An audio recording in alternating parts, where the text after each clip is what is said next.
أعوذ بالله من الشيطان الرجيم بسم الله الرحمن الرحيم الحمد للہ رب العالمین والصلاة والسلام علی نبینا محمد وعلی آلہ وصحبہ اجمعین اما بعد۔ الدرر البہیہ بڑی ہی عظیم الشان کتاب، فقہی مسائل اور احکام کے بارے میں۔ اس کے مؤلف ہیں امام محمد بن علی بن محمد شوکانی، جو فوت ہوئے ہیں 1250 ہجری میں 1250، یعنی کہ جن کو فوت ہوئے کتنا عرصہ ہو گیا جی؟ 200 سال بھی پورے نہیں ہوئے، یعنی کہ 5 سال کم آپ کہہ سکتے ہیں 200 سال ہو چکے ہیں۔ تو یہ ہیں مؤلف الدرر البہیہ کے۔ یہ فقہی کتاب ہے۔ اس میں انہوں نے فقہا کے انداز میں نماز روزے کے، حلال و حرام کے دیگر مسائل اور احکام جمع کر دیے ہیں، یعنی کہ یہاں پہ عام طور پہ دلیل وہ ذکر نہیں کرتے، بس مسائل ذکر کرتے ہیں بغیر دلیل کے، اور یہی انداز ہوتا ہے عام طور پہ فقہ کی مختصر کتابوں میں۔ البتہ فقہ کی جو وہ کتابیں ہیں جو ذرا وسعت کے ساتھ لکھی گئی ہیں، تفصیل کے ساتھ لکھی گئی ہیں، تو ان میں دلائل بھی ہوتے ہیں۔ آج ہمارا باب ہے باب قضاء الحاجہ، قضائے حاجت کے بارے میں، حاجت کو پورا کرنے کے بارے میں۔ اور حاجت سے مراد کیا ہے؟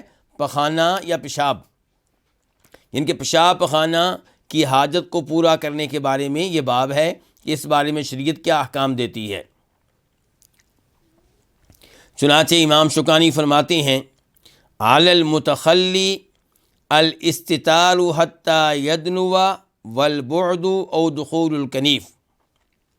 المتخلی قضائے حاجت کرنے والا، یعنی کہ خلوت میں جا کے، علیحدگی میں جا کے اپنی حاجت کو پورا کرنے والا، اسے کیا کہتے ہیں؟ المتخلی۔ تو کہتے ہیں قضائے حاجت کرنے والے پہ واجب ہے، کیا واجب ہے جی؟ الاستتارو، پردے میں رہنا، سطر کو ڈھانکے رکھنا۔ الاستتارو، اپنے سطر کو ڈھانکے رکھنا، کب تک؟ حتی یدنو، یہاں تک کہ وہ قریب ہو جائے۔ قریب ہو جائے کس کے؟ اس کتاب کے کچھ نسخوں میں ہے من الارض، ان کے زمین کے قریب ہو جائے۔ کہنا یہ چاہتے ہیں امام صاحب کہ جب آپ میدان میں قضائے حاجت کر رہے ہیں، کسی صحرا جنگل میں قضائے حاجت کر رہے ہیں، تو آپ اس وقت تک اپنی شرمگاہوں کو ننگا نہ کریں جب تک کہ آپ زمین کے قریب نہ ہو جائیں، یعنی کہ جب کھڑے ہیں اس وقت آپ اپنے سطر کو ننگا نہ کریں، اپنی شرمگاہ کو ننگا نہ کریں۔ جب آپ بالکل زمین کے قریب ہو جائیں تب اپنی شرمگاہ کو ننگا کریں قضائے حاجت کے لیے۔ تو الاستتار کا مطلب پھر کیا ہوگا؟ سطر کو ڈھانکے رکھنا، یعنی کہ یہ سطر کو ڈھانکنا یہ ضروری ہے، ہم سب جانتے ہیں۔ تو کہتے ہیں کہ اس پہ عمل جاری رہے جب تک کہ آپ زمین کے قریب نہ ہو جائیں، یعنی کہ بیٹھتے ہوئے زمین کے قریب نہ ہو جائیں۔ یہ مسئلہ امام شوکانی نے کہاں سے لیا ہے؟ امام شوکانی اپنی دوسری کتاب میں لکھتے ہیں کہ میں نے یہ مسئلہ اس لیے بیان کیا ہے لما ورد من الادلۃ علی وجوب ستر العورۃ عموما، ان دلائل کی بنیاد پہ جو عام طور پہ آئے ہیں کہ اپنے سطر کو ڈھانک کر رکھیں۔ البتہ جب مجبوری ہو تب سطر کو ننگا کیا جا سکتا ہے، اور ان مجبوریوں میں سے ایک مجبوری کیا ہے؟ قضائے حاجت۔ تو قضائے حاجت کرتے ہوئے انسان اپنے سطر کو، اپنی شرمگاہ کو اس وقت تک ننگا نہ کرے جب تک کہ وہ بیٹھتے ہوئے زمین کے قریب نہ ہو جائے۔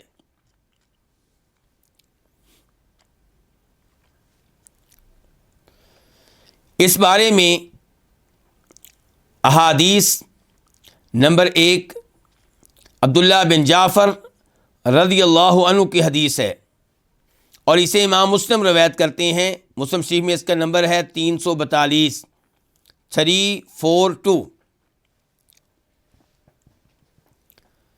کہ وَكَانَ أَحَبَّ مَسْتَتَرَ بِهِ رسول اللہ صلی اللہ علیہ وسلم لِحَاجَتِهِ هَدَفٌ أَوْ حَائِشُ نَخْلٍ کہ نبی علیہ الصلوۃ والسلام قضائے حاجت کے موقع پہ جن چیزوں کو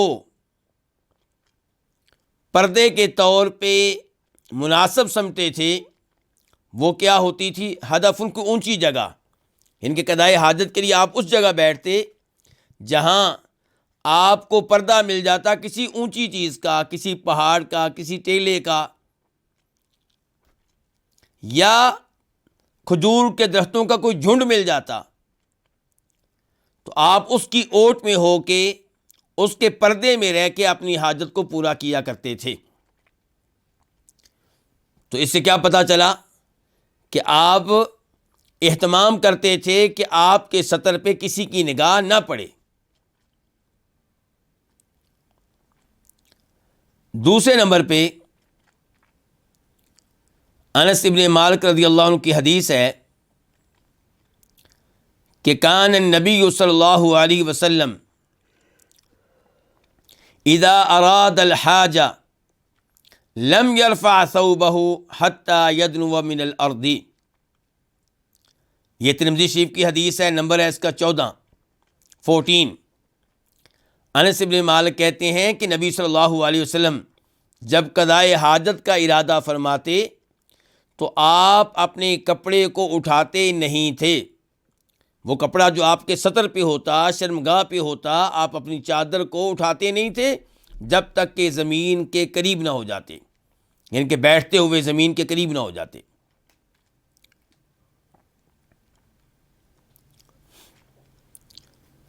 اور اسی بارے میں ایک حدیث وہ ہے جسے امام ابن ماجہ رحمہ اللہ روایت کرتے ہیں، اس کا نمبر ہے ابن ماجہ میں 339 339۔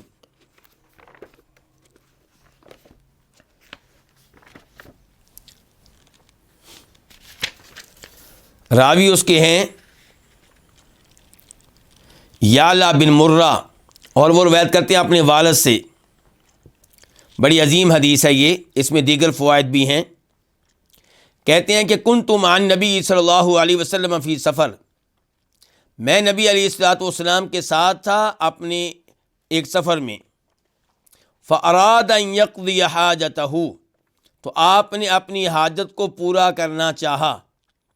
حاجت سے مراد کیا ہے؟ وہیں پیشاب پخانے کی حاجت۔ فقال علی، تو آپ نے مجھ سے کہا ائتی تلک الاشاءتین، کھجوروں کے ان دو پودوں کے پاس جاؤ، یعنی کہ کھجوروں کے درخت تھے لیکن بڑے نہیں، چھوٹے۔ فقل لہما، تو ان دو درختوں سے کہو کہ ان رسول اللہ صلی اللہ علیہ وسلم یأمرکما ان تجتمعا، کہ اللہ کے رسول علیہ السلام تمہیں حکم دے رہے ہیں کہ تم دونوں آپس میں مل جاؤ، یعنی کہ جو تمہارا درمیان میں فاصلہ ہے اس کو ختم کر دو۔ فاجتمعتا، وہ دونوں آپس میں مل گئے۔ فاستتر بہما، تو نبی علیہ الصلوۃ والسلام نے ان دو درختوں کے ذریعے پردہ حاصل کیا، ان کی اوٹ میں ہو گئے۔ فقضا حاجتہ، پھر آپ نے اپنی حاجت کو پورا کیا۔ ثم قال علی، پھر آپ علیہ الصلوۃ والسلام نے مجھ سے کہا ائتہما، دوبارہ ان کے پاس جاؤ۔ فقل لہما، تو ان سے کہو لترجع کل واحدۃ منکما الی مکانہا، کہ تم میں سے ہر کوئی اپنی اپنی جگہ واپس چلا جائے۔ فقلت لہما، راوی کہتے ہیں میں نے دو درختوں سے یہ کہا، فرجعتا، چنانچہ وہ دونوں واپس اپنی جگہ پہ چلے گئے۔ یہ حدیث میں نے آپ کے سامنے کیوں رکھی؟ یہ بتانے کے لیے کہ آپ علیہ الصلوۃ والسلام قضائے حاجت کے موقع پہ بھی پردے کا خوب اہتمام کرتے تھے کہ کسی کی نگاہ آپ کے سطر پہ نہ پڑے، آپ کی شرمگاہ پہ نہ پڑے۔ اور دوسرے نمبر پہ پتہ چلا کہ نبی علیہ الصلوۃ والسلام کے کئی معجزات ہیں، ان معجزات میں سے یہ بھی ایک معجزہ ہے کہ آپ نے اپنے صحابی سے کہا کہ درختوں سے کہو آپس میں مل جائیں، وہ مل گئے، اور جب ان سے کہا گیا کہ الگ ہو جاؤ تو وہ الگ ہو گئے۔ تو یہ آپ کا معجزہ ہے۔ کوئی یہ نہ کہے کہ اس کا مطلب یہ ہے کہ آپ مشکل کشا تھے، حاجت روا تھے، نہیں، ایسا نہیں ہے۔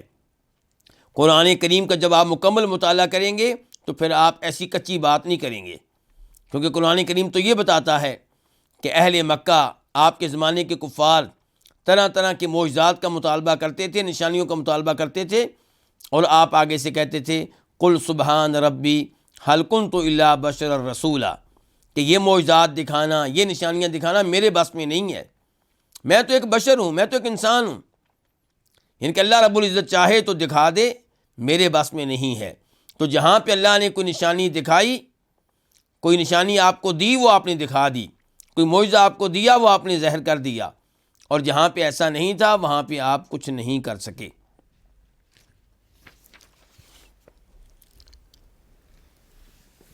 اس کے بعد کہتے ہیں ہماری کتاب کے مؤلف کہ والبعد، اور قضائے حاجت کرنے والا دور چلا جائے، یعنی کہ لوگوں کے قریب میں رہ کے اپنی حاجت کو پورا نہ کرے۔ جب وہ میدان میں ہے، صحرا میں ہے، جنگل میں ہے، یعنی کہ اس کے پاس کوئی قضائے حاجت کے لیے جس کو ہم کہتے ہیں بیت الخلاء وہ نہیں ہے، لیٹرین نہیں ہے، واش روم نہیں ہے، تو اب وہ کہاں جائے؟ دور چلا جائے۔ اس بارے میں بھی کئی ایک احادیث ہیں، چنانچہ ابن ماجہ کی حدیث نمبر 333 333، اور اس کے بعد والی حدیث 334، اس کے بعد والی 335، اس کے بعد والی 336۔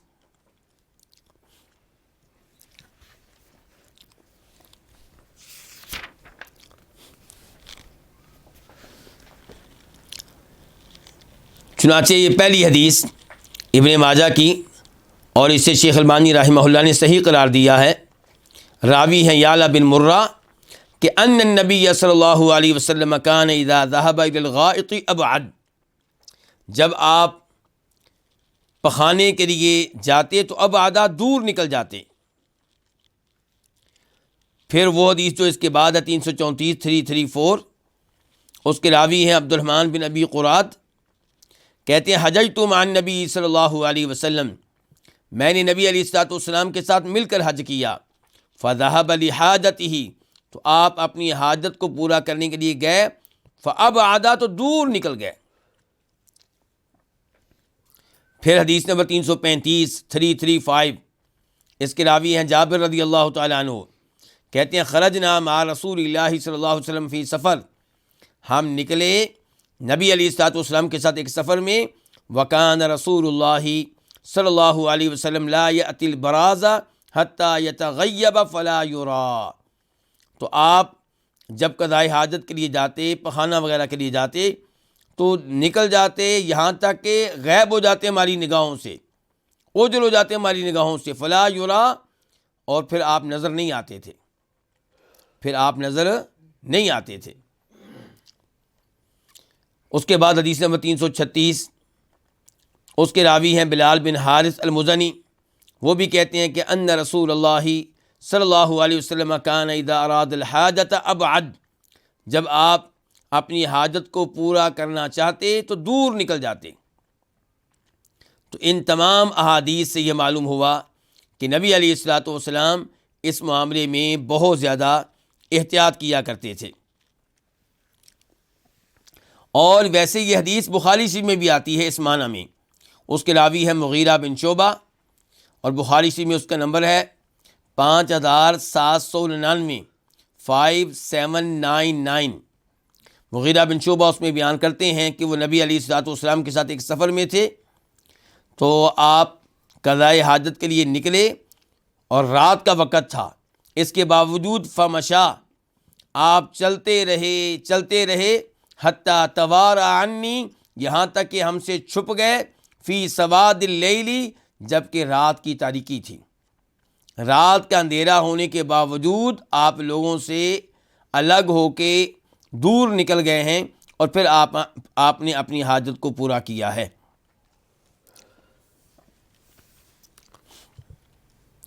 او دخول الکنیفی، یا پھر کیا کرے وہ آدمی جو قضاء حاجت کرنا چاہتا ہے وہ داخل ہو کہاں؟ الکنیف، بیت الخلاء میں، لیٹرین میں، واش روم میں۔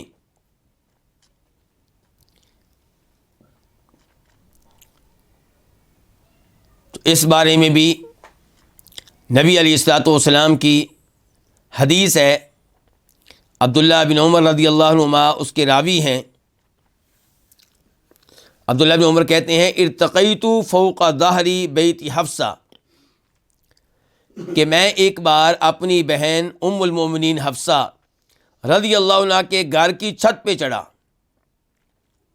لبعض حاجتی، اپنے کسی کام سے، فرأیت رسول اللہ صلی اللہ علیہ وسلم، تو میں نے نبی علیہ الصلوۃ والسلام کو دیکھا، یقضی حاجتہ، کہ آپ اپنی حاجت کو پورا فرما رہے تھے، مستدبر القبلہ، جب کہ آپ نے قبلے کی طرف کیا کر رکھی تھی؟ اپنی پشت، مستقبل الشامی، اور شام کی طرف آپ نے کیا ہوا تھا اپنا منہ۔ اور یہ حدیث بخاری شریف کی ہے، نمبر ہے 148، 148۔ اور اس کے اوپر امام بخاری نے باب کیا قائم کیا ہے؟ باب التبرز فی البیوت، گھروں میں پخانہ وغیرہ کرنا۔ تو اس سے پتہ چلا کہ اگر آپ کے گھر میں بیت الخلاء بنا ہوا ہے، گھر کے اندر یا گھر کے باہر، تو پھر دور جانا آپ کے لیے ضروری نہیں ہے، پھر آپ اسی بیت الخلاء میں اپنی حاجت کو پورا کر سکتے ہیں۔ تو الکنیف سے مراد کیا ہوگا؟ بیت الخلاء۔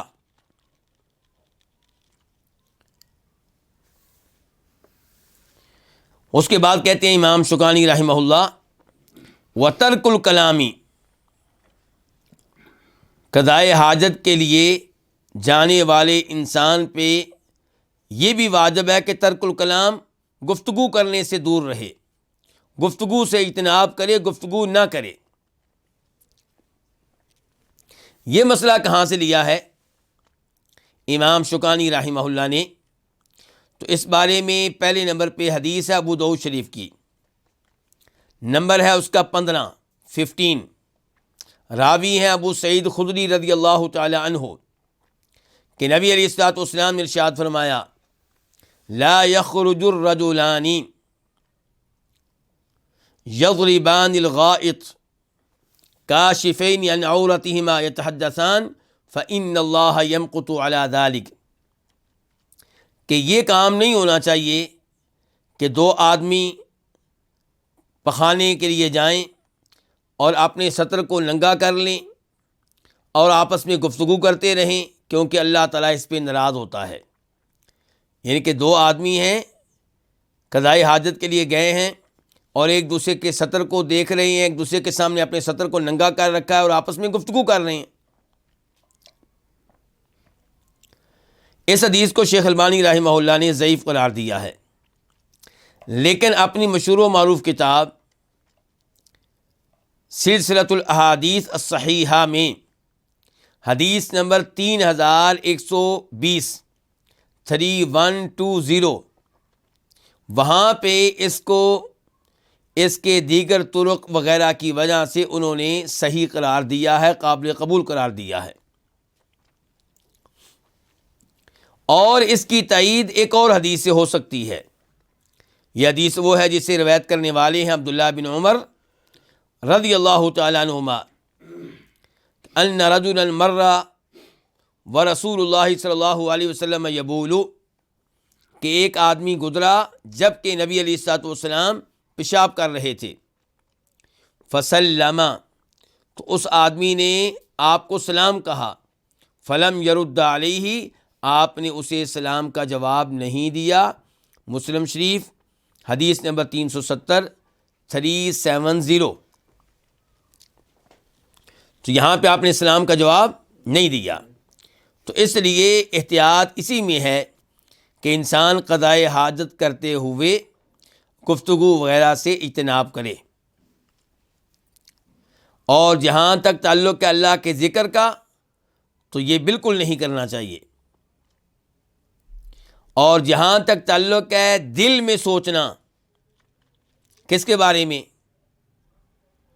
اللہ رب العزت کے بارے میں۔ مثال کے طور پہ انسان قضائے حاجت کرتے ہوئے یہ سوچ رہا ہے کہ اللہ کا کتنا بڑا احسان ہے کہ میرے پیٹ کا سسٹم ٹھیک ہے، نہ قبض کا مسئلہ ہے، نہ اسہال کا مسئلہ ہے، اور کتنے لوگ ہیں جو ان مسائل کی وجہ سے پریشان ہیں، تو دل ہی دل میں وہ اللہ تعالیٰ کے بارے میں سوچتا ہے، اللہ کی اس نعمت کو یاد کرتا ہے، تو اس میں کوئی حرج نہیں ہے۔ کئی لوگ پریشان ہو جاتے ہیں کہ جی ہمارا گھر مسجد کے قریب ہے اور اذان ہو رہی ہوتی ہے اور ہم کہاں بیٹھے ہوتے ہیں؟ واش روم میں۔ تو بھئی اس میں پریشانی والی کون سی بات ہے؟ آپ واش روم میں بیٹھے ہوئے ہیں، اذان کی بات آ رہی ہے تو سنیں، اس میں کوئی حرج نہیں ہے، بس آپ نے جواب نہیں دینا جب تک آپ قضائے حاجت میں مصروف و مشغول ہیں۔ لیکن خیر کی باتیں اس موقع پہ سننا، اس میں کوئی حرج نہیں ہے۔ تو اس موقع پہ اللہ تعالیٰ کی نعمتوں کے بارے میں سوچنا، اللہ تعالیٰ کے احسانات کے بارے میں سوچنا کوئی حرج نہیں ہے۔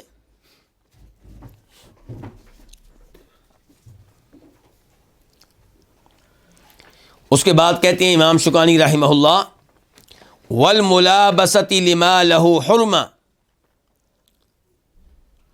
پہلے کہا تھا ترک الکلام، یعنی کہ گفتگو سے اجتناب کیا جائے، گفتگو سے دور رہا جائے، اور اب کہہ رہے ہیں والملابسۃ لما لہ حرمہ، ان چیزوں سے بھی دور رہا جائے جن کی حرمت ہے، جن کا تقدس ہے، جو قابل احترام ہیں۔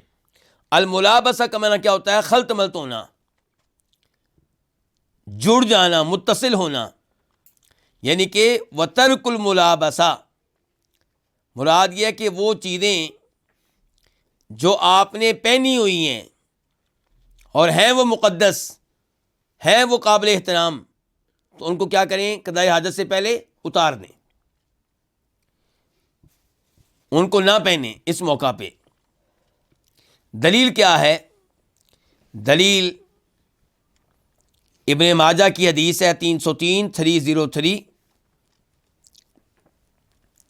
ترمذی شریف میں بھی آئی ہے 1746 1746، راوی ہے انس بن مالک رضی اللہ تعالی عنہ، ان النبی صلی اللہ علیہ وسلم کان اذا دخل الخلاء وضع خاتمہ، کہ نبی صلی اللہ علیہ وسلم جب بیت الخلاء میں داخل ہوتے تو آپ اپنی انگوٹھی کو اتار دیا کرتے تھے، اور آپ کی انگوٹھی پہ کیا لکھا ہوتا تھا؟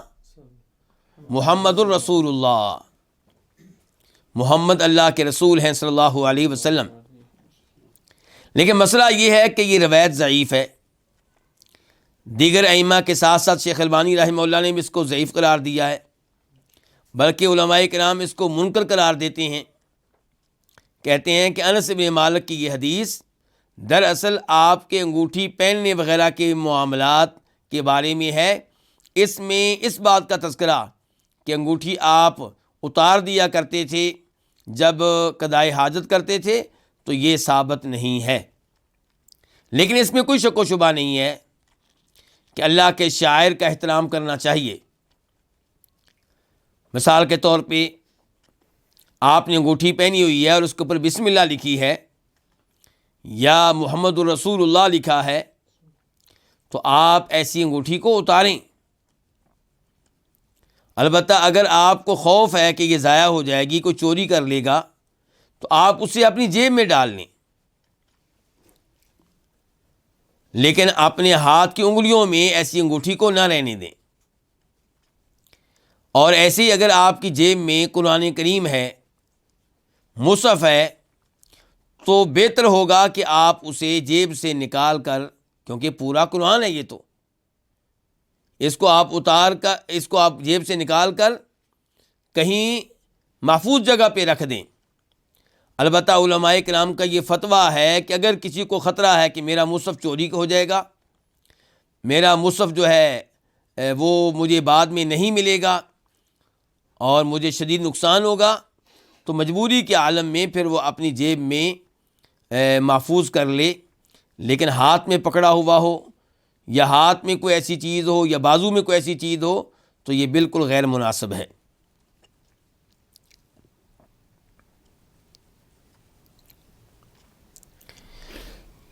امام شوکانی فرماتے ہیں وَتَجَنُّبُ الْأَمْكِنَةِ الَّتِي مَنَعَ عَنِ التَّخَلِّي فِيهَا شَرْعٌ أَوْ عُرْفٌ۔ الامکنہ جگہیں، مقامات، تجنب اجتناب کرنا، پرہیز کرنا، دور رہنا،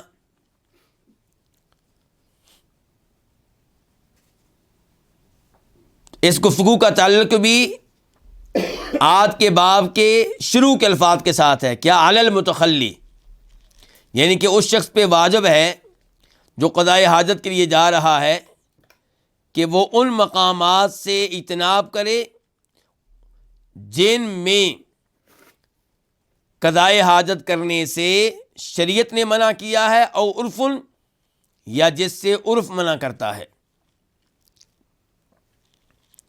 مثال کے طور پہ شریعت کون سے مقامات پہ قضاء حاجت کرنے سے منع کرتی ہے؟ لوگوں کا راستہ اور لوگوں کا سایہ، جہاں لوگ بیٹھتے ہیں، سایہ لیتے ہیں جس درخت کے نیچے، وہاں پہ قضاء حاجت نہ کریں۔ جس راستے سے لوگ گزرتے ہیں اس راستے پہ بیٹھ کے قضاء حاجت نہ کریں۔ اور اس بارے میں جو حدیث ہے وہ مسلم شریف کی ہے، نمبر ہے اس کا 269 269۔ فرمایا نبی کریم صلی اللہ علیہ وسلم نے اتقوا اللعانین، دو ایسے امور سے بچو جو لعنت کا سبب بنتے ہیں، جن کی وجہ سے انسان ملعون قرار پاتا ہے۔ جہاں پہ قضاء حاجت کرنے کی وجہ سے لوگ بھی لعنتیں بھیجتے ہیں۔ الذی تخلی فی طریق الناس او فی ظلہم، جو لوگوں کے راستے پہ بیٹھ کے قضاء حاجت کرتا ہے، یا ان کے سائے میں، جہاں ان کے سایہ ہے، جہاں سائے کے لیے وہ بیٹھتے ہیں، وہاں پہ قضاء حاجت کرتا ہے، تو یہ وہ شخص ہے جو لوگوں کی لعنتیں لیتا ہے، جس پہ لوگ لعنتیں بھیجتے ہیں۔ تو اس سے آپ اندازہ لگا سکتے ہیں کہ اسلام میں لوگوں کو تنگ کرنا یہ کتنا بڑا جرم ہے، اور اسلام کتنا عظیم دین ہے، کتنا لوگوں کا خیال رکھتا ہے کہ وہاں پہ آپ قضاء حاجت نہ کریں جہاں لوگ بیٹھتے ہیں، وہاں پہ آپ قضاء حاجت نہ کریں جہاں سے لوگ گزرتے ہیں، لوگوں کو تکلیف نہ دیں، لوگوں کو پریشان نہ کریں۔ ایک اور حدیث ہے، وہ ابو داؤد شریف کی ہے، ابو داؤد شریف میں اس کا نمبر ہے 2626۔ اس میں فرماتے ہیں نبی کریم صلی اللہ علیہ وسلم اتقوا الملاعن الثلاثہ،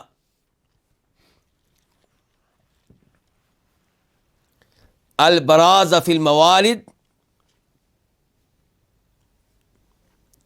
وقاریات الطریق، والظل۔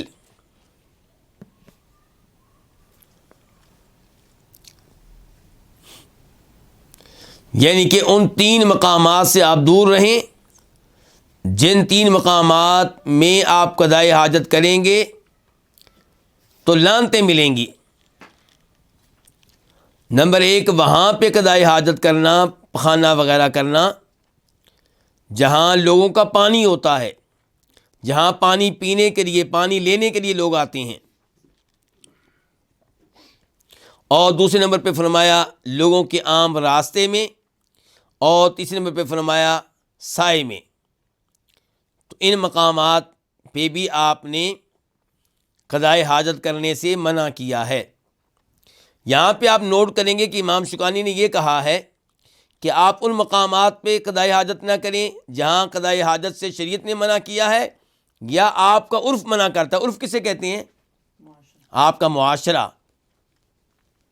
آپ سمجھتے ہیں کہ معاشرہ اس جگہ قضاء حاجت کو غیر مناسب سمجھے گا، مجھے غلط قرار دے گا، لوگ مجھے معیوب جانیں گے، لوگوں کو تکلیف ہوگی، تو وہاں پہ بھی آپ قضائے حاجت نہیں کریں گے، چاہے شریعت نے صراحت کے ساتھ ان مقامات کا تذکرہ نہ کیا ہو۔ تو یہ چیز امام شوکانی نے کہاں سے لی؟ شریعت کی عام نصوص سے، عام تعلیمات سے، عام ہدایات سے۔ مثال کے طور پہ فرماتے ہیں نبی علیہ الصلوۃ والسلام، حقیقی مسلمان وہ ہے جو لوگوں کو تکلیف نہ دے، تنگ نہ کرے، لوگ اس کی زبان کی تکلیفوں سے محفوظ رہیں، اس کے ہاتھ کی تکلیفوں سے محفوظ رہیں۔ اسلام اس معاملے میں بہت ہی حساس دین ہے، کسی کو پریشان کرنا اسلام اس کی قطعاً اجازت نہیں دیتا۔ تو وہ سارے مقامات جہاں آپ قضائے حاجت کریں تو لوگ آپ سے تنگ ہوں، پریشان ہوں اور آپ کے اس عمل کو معیوب جانیں، ان تمام مقامات پہ قضائے حاجت کرنے سے اجتناب کیا جائے۔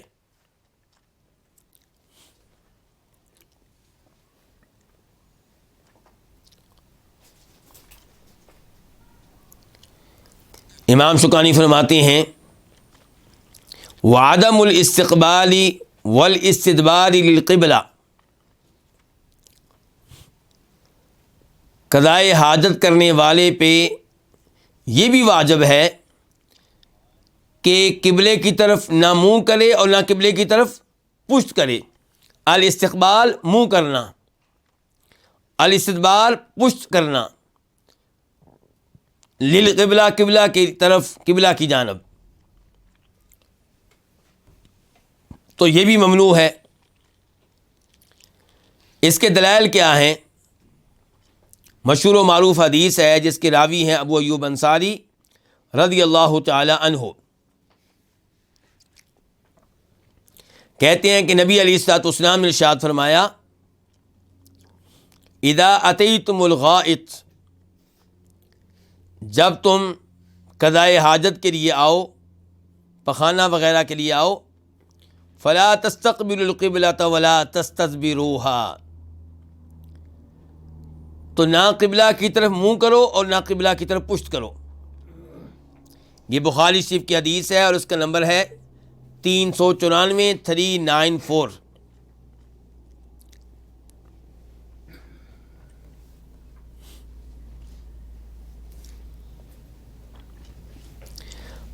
اس حدیث سے پتہ چلا کہ قضائے حاجت کرتے ہوئے نہ قبلہ کی طرف منہ کرنے کی اجازت ہے اور نہ پشت کرنے کی اجازت ہے۔ لیکن تھوڑی دیر پہلے میں نے آپ کے سامنے ایک حدیث ذکر کی تھی، کون سی؟ عبداللہ بن عمر کی۔ وہ کہتے ہیں کہ میں اپنی بہن حفصہ رضی اللہ عنہ کے گھر کی چھت پہ چڑھا تو میں نے نبی علیہ الصلوۃ والسلام کو دیکھا کہ آپ اپنی حاجت کو پورا کر رہے تھے، جب کہ آپ کا منہ شام کی طرف تھا اور آپ کی پشت مکہ کی طرف، قبلہ کی طرف، کعبہ کی طرف تھی۔ تو اب یہ دو احادیث ہیں ہمارے پاس، اب ان میں سے کس کو لینا ہے اور کس کو ترک کرنا ہے؟ اس بارے میں علماء کرام کے کئی ایک اقوال ہیں۔ راجح قول کیا ہے؟ راجح قول یہ ہے کہ اگر آپ کھلے میدان میں ہیں، صحرا میں ہیں، جنگل میں ہیں، تو کعبہ کی طرف نہ منہ کرنے کی اجازت ہے قضائے حاجت کرتے ہوئے اور نہ ہی پشت کرنے کی اجازت ہے۔ اور اگر آپ چار دیواری میں ہیں، بیت الخلاء میں ہیں، کسی عمارت میں ہیں،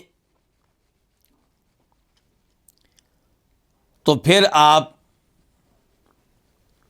قبلے کی طرف منہ بھی کر سکتے ہیں اور پشت بھی کر سکتے ہیں، اگرچہ اس سے بچنا بہتر ہے۔ عمارت میں بھی، بلڈنگ میں بھی اس سے اجتناب کرنا بہتر ہے۔ لیکن اگر آپ اس حالت میں قضائے حاجت کرتے ہیں تو انشاءاللہ گناہگار نہیں ہوں گے، کیونکہ نبی علیہ الصلوۃ والسلام نے سیدہ حفصہ کے گھر کی چھت پہ قبلے کی جانب اپنی پشت کی ہے اور قضائے حاجت کر رہے تھے۔ جیسا کہ عبداللہ بن عمر کہہ رہے ہیں. اور اس کی مزید تائید اس حدیث سے ہوتی ہے جسے امام ترمذی وغیرہ روایت کرتے ہیں، اور ترمذی شریف میں اس کا نمبر ہے 99. راوی ہیں جابر بن عبداللہ رضی اللہ عنہما، کہتے ہیں کہ میں نے نبی علیہ الصلوۃ والسلام کو فوت ہونے سے 1 سال پہلے قبلہ کی طرف منہ کر کے پیشاب کرتے ہوئے دیکھا ہے. فرأیتہ قبل ان یقبض بعام یستقبلها. عبداللہ بن عمر کے حدیث سے کیا ثابت ہوا تھا؟ پشت کرنا. اور اس حدیث سے کیا ثابت ہو گیا؟ منہ کرنا. تو اس سے پتہ چلا کہ پشت ہو یا منہ، اگر آپ کسی عمارت میں ہیں، 4 دیواری میں ہیں، تو اس کی گنجائش ہے، اس میں کوئی حرج نہیں ہے.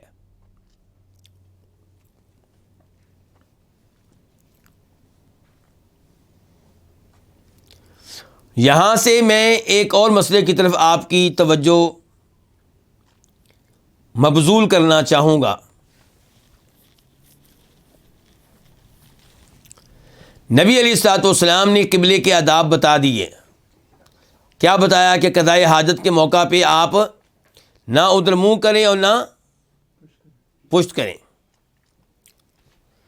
کیا آپ نے یہ بھی کہا ہے کہ سوتے ہوئے آپ اپنا پاؤں ادھر نہیں کر سکتے، یا قبلے کی طرف آپ عام حالات میں بھی اپنی پشت نہیں کر سکتے؟ ایسی کوئی پابندی نبی علیہ الصلوۃ والسلام نے نہیں لگائی. تو یہ پابندی لگانا اور لوگوں کو پریشان کرنا یہ قطعاً غلط ہوگا. آپ کا دل نہیں مانتا، آپ اپنے پاؤں ادھر نہیں کرنا چاہتے، کوئی بات نہیں، لیکن دوسروں کے اوپر آپ یہ پابندی لگائیں اور اس وجہ سے انہیں گستاخ اور بے ادب قرار دیں، یہ بالکل غیر مناسب ہے. ہماری شریعت مکمل ہے. شریعت نے یہ آداب بتانے ہوتے تو شریعت بتا دیتی. لیکن یہاں پہ صورتحال یہ ہے کہ نبی علیہ الصلوۃ والسلام اور صحابہ کرام نے بیت اللہ میں داخل ہو کر نمازیں ادا کی ہیں. تو جب بیت اللہ میں داخل ہوئے ہوں گے تو پاؤں کہاں لگتے رہے ہیں؟ جی علماء کرام، بیت اللہ کے فرش پہ. اور جب سجدے میں گئے ہوں گے تو پاؤں کا رخ کدھر ہوگا؟ بیت اللہ کی دیوار کی طرف. اور پھر لوگوں میں یہ مشہور بات ہے کہ جناب بلال نے بیت اللہ کی چھت پہ کھڑے ہو کے کیا دی تھی؟ اذان دی تھی. یہ چیز لوگ بیان کرتے ہیں. تو میرا سوال یہ ہے کہ جب وہ اذان دینے کے لیے بیت اللہ پہ چڑھے ہوں گے تو پاؤں سمیت چڑھے ہوں گے یا پاؤں اتار کر گئے ہوں گے؟ پاؤں کے ساتھ گئے ہوں گے. آج بھی جب غلاف کعبہ کا اہتمام کیا جاتا ہے تو غلاف کعبہ بیت اللہ کے اوپر یعنی کہ چڑھانے والے لوگ وہ جب بیت اللہ کی چھت پہ چڑھتے ہیں تو ظاہر ہے پاؤں میں چڑھتے ہیں. اور پھر نبی علیہ الصلوۃ والسلام نے مسجد حرام میں بھی لوگوں کو نماز پڑھائی ہے. تو جب آپ نماز پڑھاتے تھے تو سلام پھیرنے کے بعد آپ کا معمول کیا تھا؟ پشت کدھر کرتے تھے؟ اپنی قبلے کی طرف کرتے تھے، کعبہ کی طرف کرتے تھے. مدینہ میں بھی ایسا کرتے تھے اور مسجد حرام میں بھی ایسا کیا ہوگا.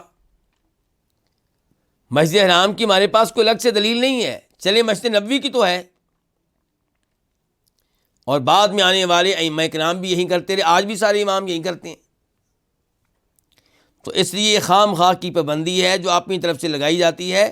شریعت میں ایسی کوئی پابندی نہیں ہے تو لوگوں کو تنگ کرنا مناسب نہیں ہے. وعلیہ الاستجمار بثلاثۃ احجار طاہرہ، اور اس پہ واجب ہے، کس پہ؟ قضائے حاجت کرنے والے پہ، الاستجمار بثلاثۃ احجار طاہرہ، 3 پاکیزہ پتھروں کے ساتھ استنجا کرنا۔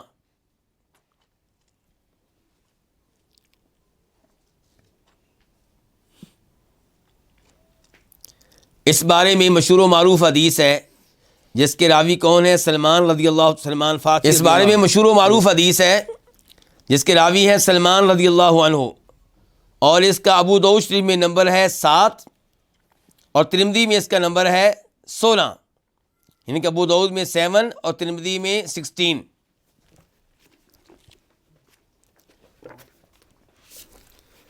اس حدیث میں کافی ایسے مسائل آئے ہیں جن کا تعلق ہمارے آج کے موضوع سے ہے۔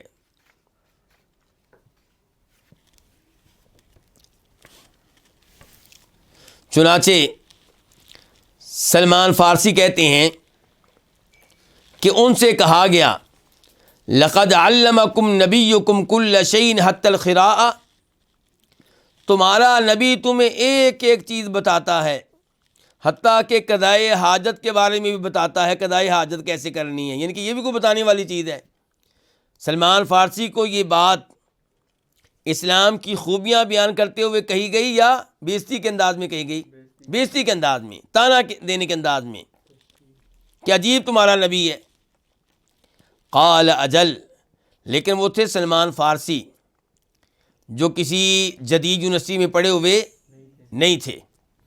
جدید یونیورسٹیوں میں پڑھے ہوئے ہمارے لوگ جو اسلام کا دفاع کرتے ہیں، کچھ تو وہ ہیں جو ویسے ہی ان یونیورسٹیوں میں دین سے بیزار ہو جاتے ہیں، دین سے لا تعلق ہو جاتے ہیں، اور کچھ وہ ہیں جو دین پہ قائم رہتے ہیں اور دین سے محبت کرتے ہیں، لیکن دین سے محبت کا عجیب انداز اختیار کر رکھا ہے کہ اسلام کی جس چیز کے اوپر کفار تنقید کرتے ہیں یہ اس کو ماننے سے انکار کر دیتے ہیں۔ یہ بھی دفاع کا ایک عجیب انداز ہے۔ اس کا مطلب یہ ہے کہ ان کے آپ کے بیٹے یا آپ کے باپ پہ کوئی تنقید کرے تو آپ باپ کو باپ ماننے سے انکار، یہ ہمارا باپ ہے ہی نہیں جی، بیٹا یہ بیٹا ہمارا ہے ہی نہیں۔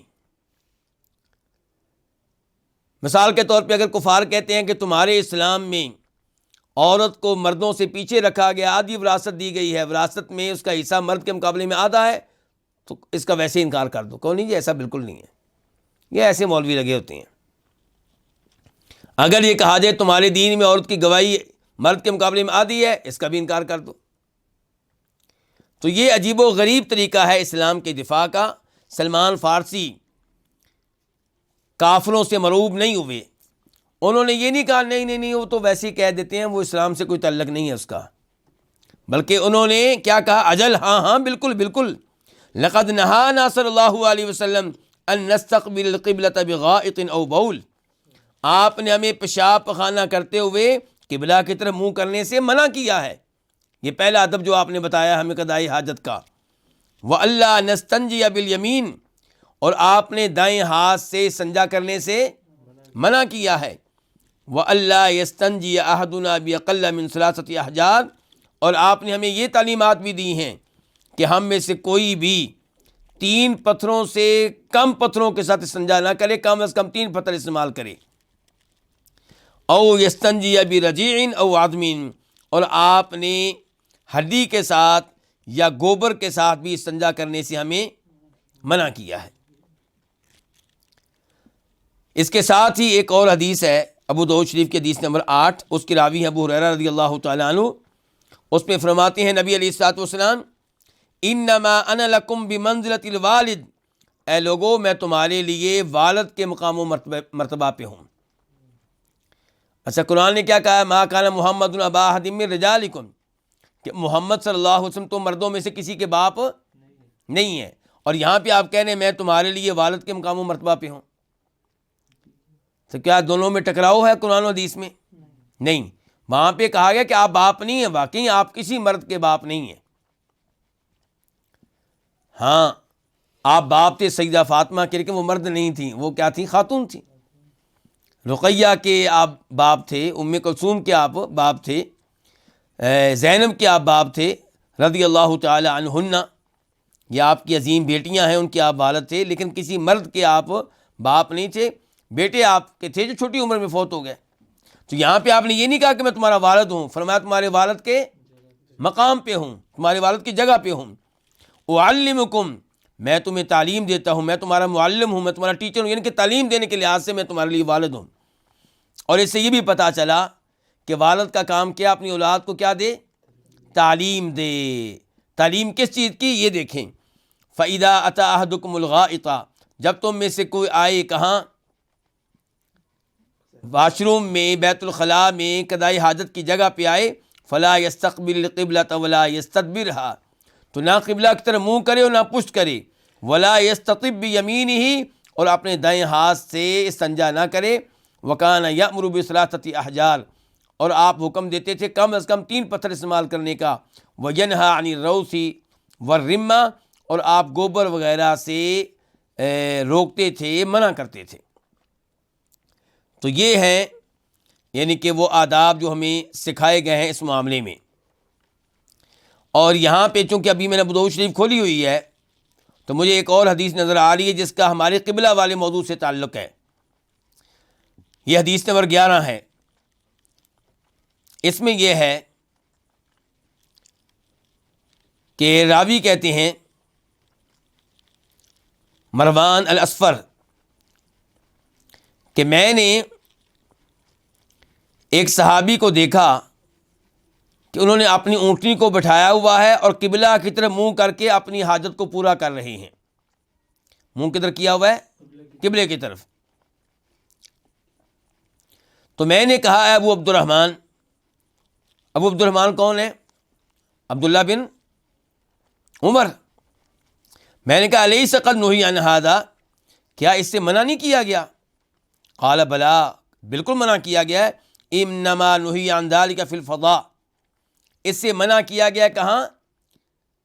کھلے میدان میں، کھلے میدان میں منع کیا گیا۔ فَإِذَا كَانَ بَيْنَكَ وَبَيْنَ الْقِبْلَةِ شَيْءٌ يَسْتُرُكَ، اگر آپ کے درمیان اور قبلہ کے درمیان کوئی چیز حائل ہے، کوئی دیوار ہے، کوئی درخت ہے، کوئی چیز ہے، فلا بأس، تو پھر اس میں کوئی حرج نہیں ہے۔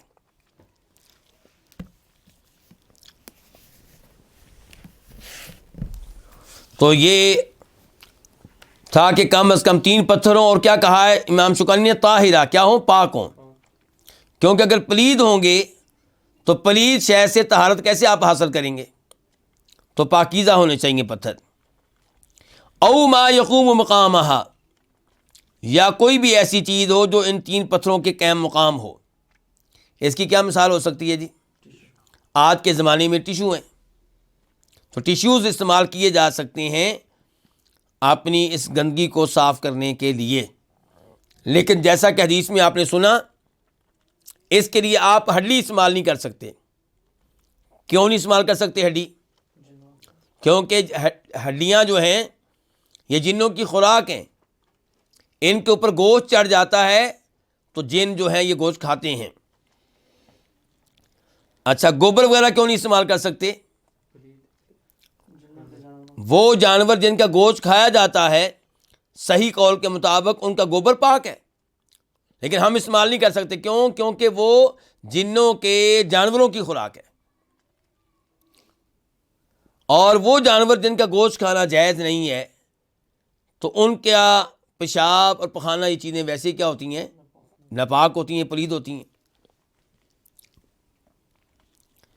اس کے بعد فرماتے ہیں امام شوکانی رحمہ اللہ، وَتُنْدَبُ الْإِسْتِعَاذَةُ عِنْدَ الشُّرُوعِ، قضائے حاجت کے آغاز کے موقع پہ اللہ سے پناہ مانگنا مستحب ہے، افضل ہے، بہتر ہے، سنت ہے۔ تندب مندوب ہے، مستحب ہے، یعنی کہ یہ کام واجب نہیں ہے، لیکن نبی علیہ السلام نے یہ کام کیا تو ہمیں کرنا چاہیے۔ اس کی کیا دلیل ہے؟ پہلے نمبر پہ وہ حدیث جس کے راوی ہیں زید بن ارقم رضی اللہ تعالی عنہ، اور سنن ابن ماجہ میں اس کا نمبر ہے 296 296۔ فرمایا نبی علیہ الصلوۃ والسلام نے، ان ھذی الحشوش محتضرہ، یہ جو قضائے حاجت کے مقامات ہیں یہاں پہ شیطان موجود ہوتے ہیں، جن موجود ہوتے ہیں. فَلْيَقُلْ، اس لیے جو قضائے حاجت کے لیے آئے وہ کیا پڑھ لے؟ اللہم انی اعوذ بک من الخبث والخبائث. اے اللہ میں اپنے آپ کو تیری پناہ میں دیتا ہوں خبیث جنوں سے کے شر سے بچنے کے لیے، اور خبیث جو مؤنث جن ہیں ان کے شر سے بچنے کے لیے. یہاں پہ تو آپ نے حکم دیا ہے. اس کے علاوہ ایک اور حدیث ہے جس کے راوی ہیں انس بن مالک رضی اللہ تعالیٰ عنہ، اور اس کا نمبر ہے 298 298 سنن ابن ماجہ. اس میں انس کہتے ہیں کان رسول اللہ صلی اللہ علیہ وسلم اذا دخل الخلاء قال اعوذ باللہ من الخبث والخبائث، کہ نبی علیہ الصلوۃ والسلام جب بیت الخلاء میں جاتے تو آپ یہ دعا پڑھتے اعوذ باللہ من الخبث والخبائث. تو کہنے کا مطلب یہ ہے کہ اس پہ آپ نے عمل بھی کیا ہے اور اس کا آپ نے حکم بھی دیا ہے. اور کچھ روایات جن کو شیخ البانی رحمہ اللہ صحیح قرار دیتے ہیں ان میں آیا ہے کہ آپ اس موقع پہ بسم اللہ بھی پڑھیں. نبی علیہ الصلوۃ والسلام نے فرمایا کہ بسم اللہ پڑھنے کا فائدہ یہ ہوگا کہ جن آپ کی شرمگاہ کو دیکھ نہیں سکیں گے. آپ دیکھیے اللہ کے ذکر میں کتنی قوت اور طاقت ہے. اعوذ باللہ آپ نے پڑھا اعوذ باللہ من الخبث والخبائث، تو کن سے محفوظ رہیں گے؟ وہ آپ کو شر نہیں پہنچا سکیں گے، تکلیف نہیں دے سکیں گے. بسم اللہ پڑھیں گے تو آپ کو دیکھ نہیں سکیں گے، حالانکہ وہ ہر وقت ہمیں دیکھتے ہیں. انہ یراکم هو وقبیلہ من حیث لا ترونہم. اللہ تعالیٰ فرماتے ہیں سورہ اعراف میں کہ شیطان ابلیس اور اس کے چیلے تمہیں دیکھتے ہیں، تم ان کو نہیں دیکھتے ہو، تو وہ ہمیں دیکھ رہے ہوتے ہیں. آپ اندازہ کریں، اپنے ذہن میں لے کر آئیں کسی بلی کو، کسی کتے کو، کسی جانور کو، گائے بھینس کو لے آئیں. اب گائے بھینس جب پیشاب کر رہی ہوتی ہیں تو کیا ہم ان کو دیکھ رہے ہوتے ہیں کہ نہیں دیکھ رہے ہوتے؟ ہم دیکھ رہے ہوتے ہیں. تو یقین جانیے یہی صورتحال ہماری ہے کن کے لحاظ سے؟ جنوں کے لحاظ سے. تو ہمیں چاہیے کہ جیسے ہم انسانوں سے پردہ کرتے ہیں پیشاب پخانہ کرتے ہوئے، ایسے ہی جنوں سے بھی کریں. تو اس کے لیے کیا پڑھیں؟ بسم اللہ، یعنی کہ بسم اللہ اللہم انی اعوذ بک من الخبث والخبائث.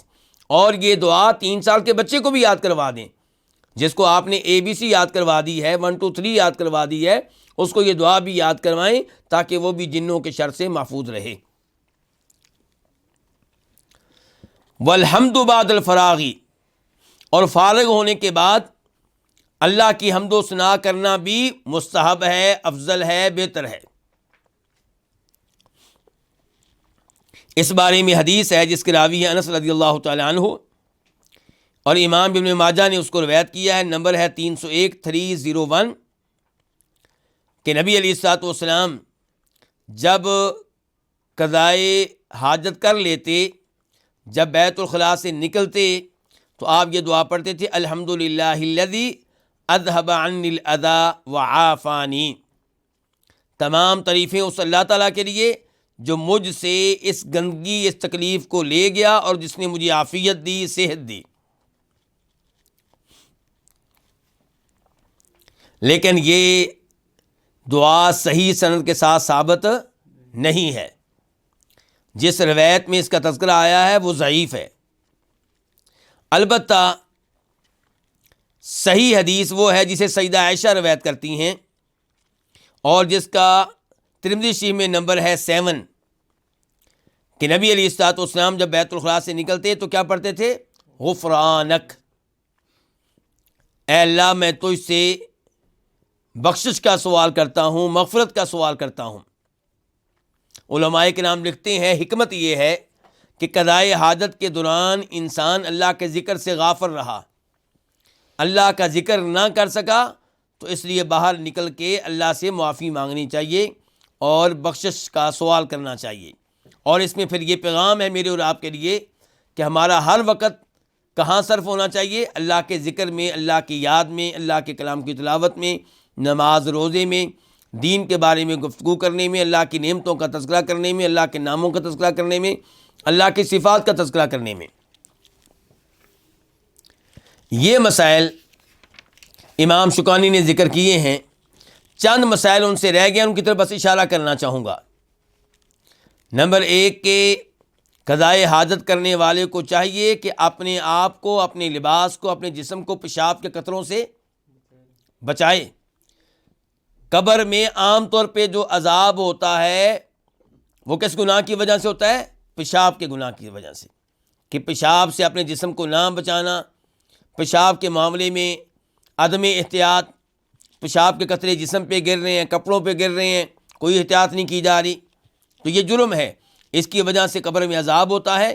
اس بارے میں بخاری میں حدیث آتی ہے جس کا نمبر ہے 216 ٹائم چونکہ زیادہ ہو گیا اس لیے میں اب تفصیل بیان نہیں کروں گا، اور یہ مسلم شریف میں بھی حدیث آتی ہے، اور وہ حدیث تو ہم سن چکے ہیں کہ دائیں ہاتھ سے استنجا نہیں کرنا، وہ پہلے میں آپ کے سامنے حدیث رکھ چکا ہوں۔ کھڑے ہو کے پیشاب کر سکتے ہیں کہ نہیں کر سکتے، یہ بڑا اہم مسئلہ ہے ہمارا۔ تو صحیح بات یہ ہے کہ کھڑے ہو کر پیشاب کرنا جائز ہے، کوئی ایسی صحیح حدیث نہیں ہے کہ کھڑے ہو کے پیشاب کرنا ممنوع ہو، یعنی کہ اللہ کے نبی نے منع کیا ہو، ایسی کوئی حدیث نہیں ہے۔ اور یہ ثابت ہے کہ آپ نے کھڑے ہو کے پیشاب کیا ہے، یہ ثابت ہے۔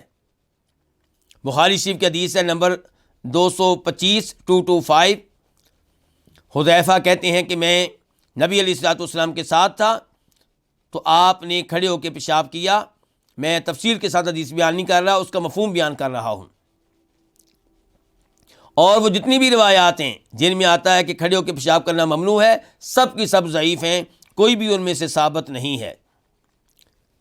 البتہ سیدہ عائشہ کی ایک روایت ہے، اس کی سند صحیح ہے، جس میں وہ کہتی ہیں کہ جو تمہیں یہ کہے کہ اللہ کے رسول نے کھڑے ہو کے پیشاب کیا تو اس کی بات نہ مانو، میں نے تو آپ کو بیٹھ کر پیشاب کرتے ہوئے دیکھا ہے۔ تو سیدہ عائشہ یہ بات کہہ رہی ہیں اپنے علم کے مطابق، اور حذیفہ نے بتایا کہ میں نے خود دیکھا، میں آپ کے ساتھ تھا، بلکہ پیشاب کرتے ہوئے آپ نے مجھے اپنے پیچھے کھڑا کر لیا کہ تم ادھر منہ کرو تاکہ پردہ ہو جائے۔ تو کھڑے ہو کر پیشاب کرنے کی احادیث ثابت ہیں، اور کھڑے ہو کر پیشاب کرنا ممنوع ہے، ایسی کوئی حدیث ثابت نہیں ہے۔ اب میں آپ کو کوئی ترغیب نہیں دے رہا کہ آپ کھڑے ہو کے پیشاب کریں، لیکن ثابت ہے۔ مسئلہ یہ ہے کہ کئی مقامات ایسے ہوتے ہیں کہ وہاں پہ کھڑے ہو کے پیشاب کرنا بہتر ہوتا ہے بیٹھ کر پیشاب کرنے سے، طہارت کے لحاظ سے، یعنی کہ وہاں اگر بیٹھ کے پیشاب کریں گے تو کیا ہوگا، چھینٹے پڑیں گے آپ کے جسم پہ یا آپ کے کپڑوں پہ، اور وہاں کھڑے ہو کے پیشاب کریں گے تو شاید آپ کے لیے کچھ بچت ہو جائے، تو وہاں پہ کھڑے ہو کے پیشاب کرنا بہتر ہوگا۔ ایسے ایک آدمی جو ہے اس کو بیٹھ کے پیشاب کرنے کی عادت ہی نہیں ہے، آپ اگر اس سے مطالبہ کرتے ہیں کہ بیٹھ کر پیشاب کرو تو اس کو مشکل پیش آتی ہے، تو بھئی آپ یہ پابندی اس کے اوپر کیوں لگا رہے ہیں، کس دلیل کی بنیاد پہ؟ تو آپ یہ پابندی نہیں لگا سکتے، بس شریعت کے آداب کا خیال رکھا جائے کہ پیشاب کرتے ہوئے ایسے طریقے اختیار کیے جائیں جن کی وجہ سے آپ پیشاب کی نجاست سے اپنے جسم کو، اپنے کپڑوں کو بچا سکیں۔ اللہ رب العزت سے دعا ہے کہ اللہ تعالی ہمیں اس طہارت کا اہتمام کرنے کی توفیق عنایت فرمائے، اور شریعت نے جو اس سلسلے میں احکام اور آداب بتائے ہیں انہیں اختیار کرنے کی توفیق عنایت فرمائے۔ وصلی اللہ تعالی علی نبینا محمد وعلی آلہ وصحبہ اجمعین۔